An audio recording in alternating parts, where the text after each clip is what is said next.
Properties of definite integrals. In the previous video, we look at what the integral represents, or the definite integral. The definite integral will calculate the exact area between the function curve and the x-axis.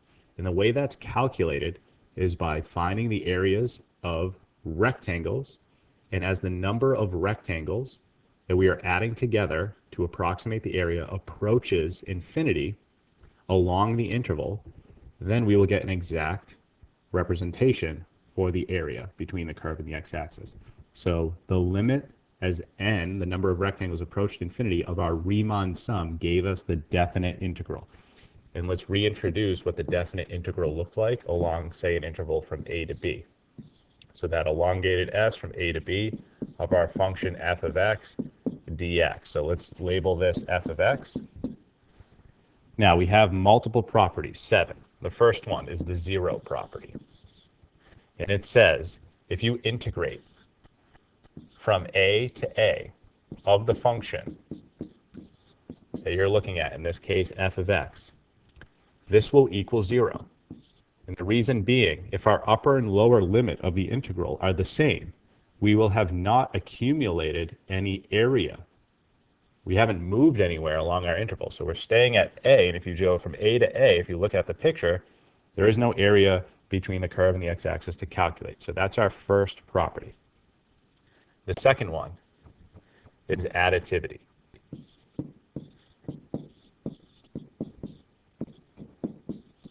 And this says if we integrate from a to b for f of x dx, and we add to it the integral from b to c f of x dx, that should be the same as from a to c f of x dx.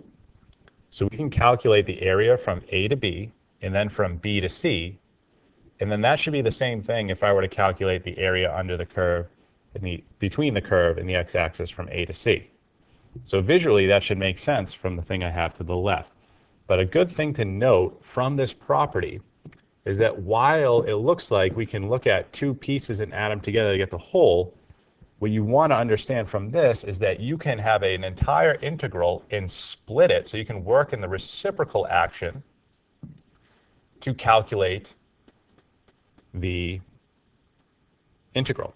So if you have an integral that you need to calculate, say here, something like this, this is telling you we can split the integral that we're looking for into pieces that are more easily manageable, let's say. Let's say we don't have the actual function, but we have a picture, we can break it down into pieces. So that's one thing you want to take from this property. The third one is order of integration. And this one's important. Understanding the notation for the integral will help in our understanding of this property.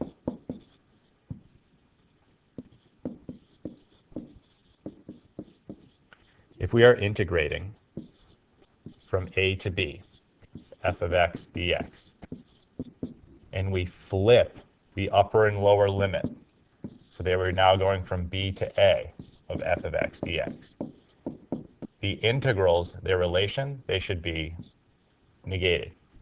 Or one should be the negative of the other. Okay? The reason being, if we're going from a to b, we see right now that the length of our intervals, or our subintervals, will be positive. Okay, so as I go from a to b, that change is a positive change.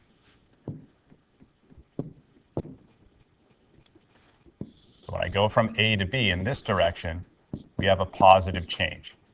But when I go from b to a, I'm going from a larger number to a smaller number, we have a negative change. And if the integral represents the summation of areas of rectangles, and as those number of rectangles approaches infinity, that's how we get that definite integral. So if the width or base of our rectangles went from positive when we go from a to b, to now the width of those rectangles are represented as negative values when we go in the other direction, it should make sense that the overall value of the integral will then change sign.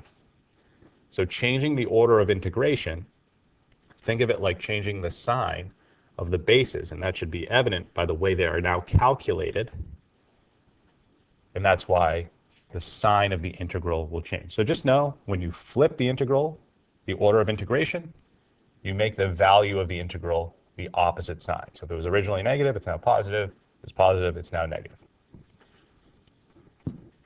The fourth property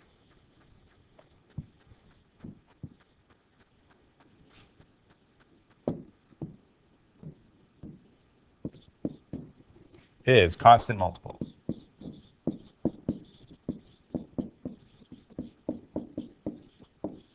Which says if we have an integral where we have a function being multiplied by a constant, that's the same as calculating the integral for the function itself and then multiplying it by the constant.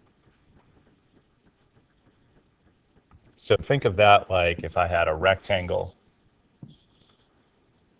x and y, and I multiply y by 2. So it extends out, so it's doubled. Okay. So I could do x times 2y to get the new area, or I could just do x times y and then multiply it by 2. So because area is what the integral calculates, think of it like that. I could just pull that constant multiple of this 2 out to the front, calculate the original area, and then I know it's just going to double as a result. So that's what pulling that constant out does for us.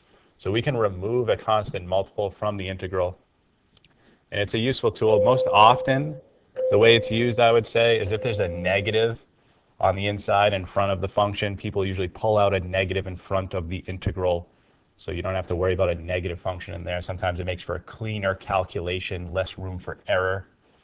So that's one way to utilize it, and I would say that's the most often application, by just pulling out a negative, as the constant in that case would be -1. So that's the fourth one. I also get sum and difference.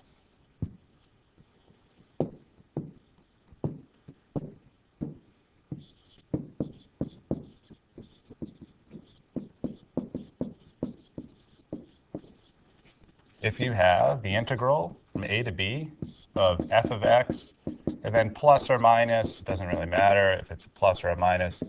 So we have two functions in here being added together, or the difference between the two. That's the same as we can break this thing into two pieces, f of x dx plus the integral of g of x dx. So if we took, say, two rectangles, one is f of x, the other is g of x, we could calculate the length and width of this thing together, which is what the first thing is, or we could look at each piece separately and calculate the area for those and add them together. So think of that as the idea behind it. We can look at it as a whole piece, or we could break it into two pieces and add the results together. And that works both ways, right? So if I have two pieces, as long as the upper and lower limits of the integral are the same on the two things being added. So you'll see they're both a to b. We can combine them into one if we want. Okay, but usually the act of splitting it is the way to go. So you see two functions being added or subtracted together. Breaking it down can often make for an easier calculation. Next is max-min inequality.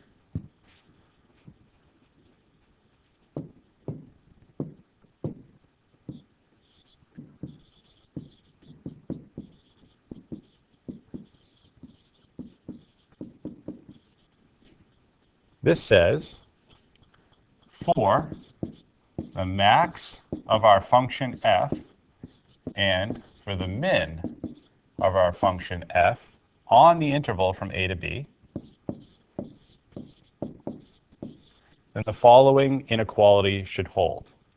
The area calculated by multiplying the length of the interval times the minimum of f should be less than or equal to the integral from a to b of f of x dx, which should be less than or equal to the length of the interval multiplied by the max of our function f. So if we go over to the visual to see what that's saying, let's say I'm working from, or maybe this isn't a, let's say I'm going from A to C, so we'll just relabel this. Or you know what, I'm just going to draw a new picture, because this one doesn't really fit with an example that would be good to represent what's going on here.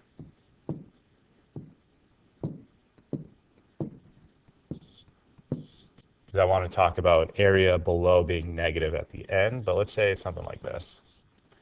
And we're working from A to B. Okay, so I'm going to draw three rectangles, or not three rectangles, but the first, length of the interval times the minimum. So the minimum from A to B is right here. So the length of the interval times that minimum value will get us the area of this rectangle, okay, where the base of that rectangle is B minus A, and the height of that rectangle is calculated by finding the function output or the minimum value from A to B, okay? So that area is supposed to be less than or equal to the integral from A to B. Well, we know the integral from A to B is the area between the curve and the x-axis from A to B. So we can see that it is definitely less than what the area would be for that red figure. So the area for the green is less than the area for the red, which should be less than the area for the length of the interval times the max. So let's identify the max on that interval, which would be up here. Finding the length of that interval, A to B, times the max, we can see that the area for the blue rectangle would be greater than the area for the integral, which would be greater than the area for the min times the length of the subinterval. So that's what that inequality is telling you, and that's what the max-min inequality represents. So if you know the maximum output or the minimum output along some interval, you can calculate the length of the interval, multiply it by the max or the min, and you know your integral should be less than or equal to, greater than or equal to those mins and maxes, max mins respectively. Okay? So that's the visual representation of what that means. And then the last one is domination.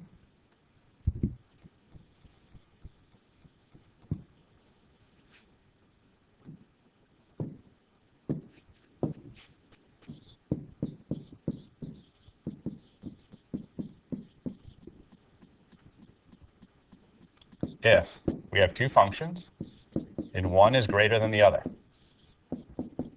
then it should be true that the integral from A to B for f of x dx should be greater than from A to B of g of x dx.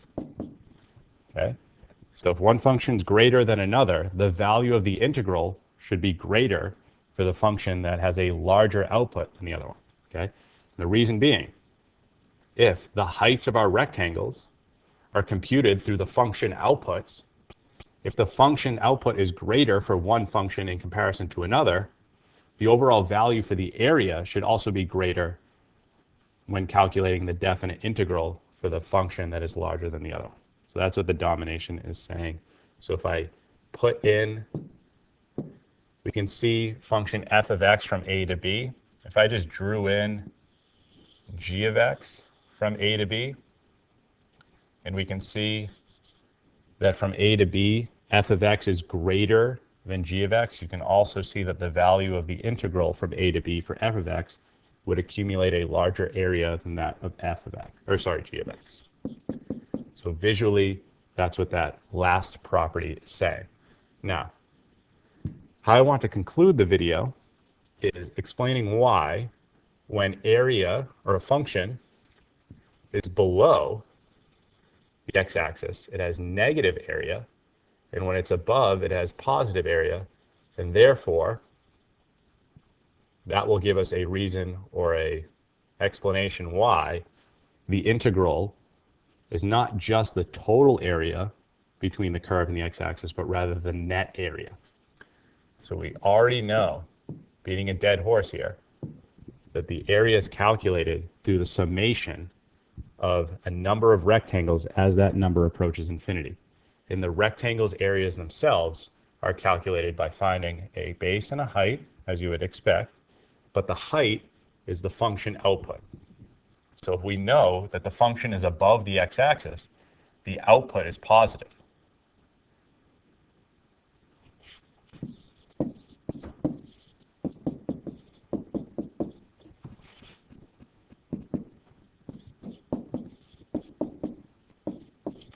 But if we're below the x-axis, the function output is negative. So as long as we're moving from left to right, that will make the base values of our rectangles positive. So if it's above, positive base times positive output produces a positive area. So working, let's say integrating,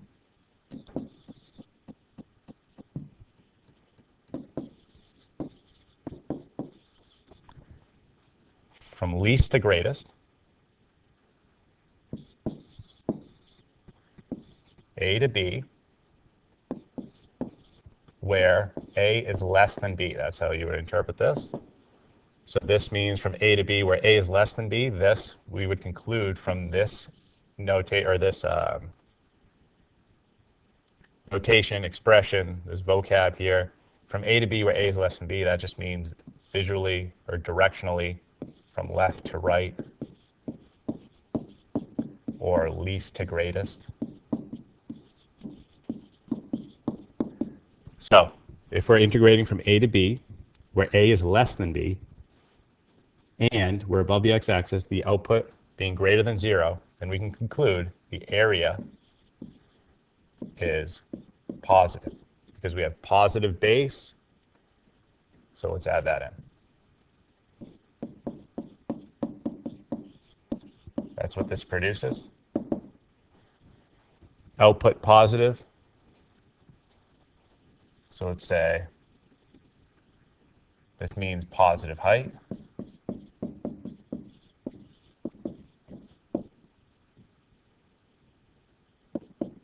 And this would mean negative height in terms of the value. So what do we get from this? Area is positive because positive times positive. Area would be negative. That's why if it's below, we interpret as a negative area and a positive area. And that's why if we were to integrate from A to C, in this picture that I have, the end result would be a value that is the net area. So it wouldn't be a total area. It wouldn't be adding together these two things as positive values. We would do positive area minus the other one to get a net area. So that's why it's net area and not just total area. If we were going from B to A, so if we were going the other way, so we change this around so that it's a negative base. Well, now if it's below, it's going to be a positive area, and if it's above, it's going to be a negative area. And the reason why, again, is because we changed the sign of the base this time. Okay, so if we change the sign of the base, we're not going to be able to change the sign of the outputs, okay, in terms of changing the upper and lower limits of our integral. But we talked about that order of integration property, where if we flip the integral, we change the value of the base, and that's why working from right to left, if it's below, it's going to be positive, and if it's above, it's going to be negative. So you'd want to pay attention to that as well. But that's what that order of integration property tells us anyway. But that's how we're going to conclude the video. I just wanted to bring up why above is positive and below is negative.